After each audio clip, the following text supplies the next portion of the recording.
Hey everyone! Today, we're diving into a major shakeup in the world of federal grants and dairy businesses. Earlier this month, a multi-million-dollar federal grant program designed to support dairy businesses was abruptly shut down. And guess who's behind this decision? None other than Elon Musk, through his Department of Government Efficiency, or DOGE for short. So what's the fallout? Well, Wisconsin lawmakers from both sides of the aisle are scrambling to get this program reinstated. Democratic Senator Tammy Baldwin, who originally created the grant, faced a ton of obstacles. She had to navigate through a maze of red tape within the Trump administration before finally reaching out to Agriculture Secretary Tom Vilsack. On the flip side, Republican Representative Derrick Van Orden took a more direct approach. He managed to secure a face-to-face meeting with Musk himself. Van Orden described the encounter as eyeball to eyeball, emphasizing the urgency of the situation. And guess what? He's got a follow-up meeting scheduled with Musk's top aide, Steve Davis. This whole episode highlights a developing pattern on Capitol Hill.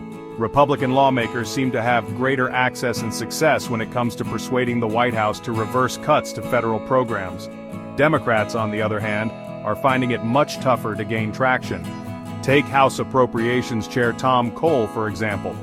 He managed to keep key offices open in his district thanks to his close collaboration with the Trump administration and DOGE.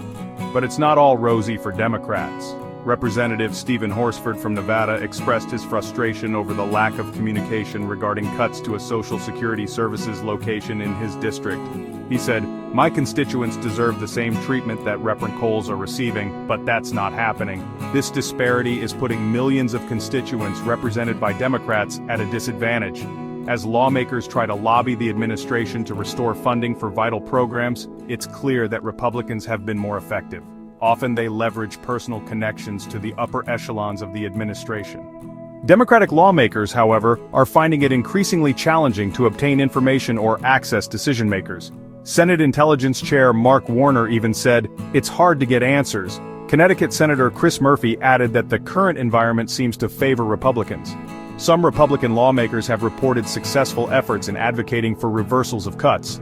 For instance, GOP Senator Susan Collins from Maine facilitated a change allowing parents to register their children for Social Security at hospitals. But not all Republican initiatives have been successful.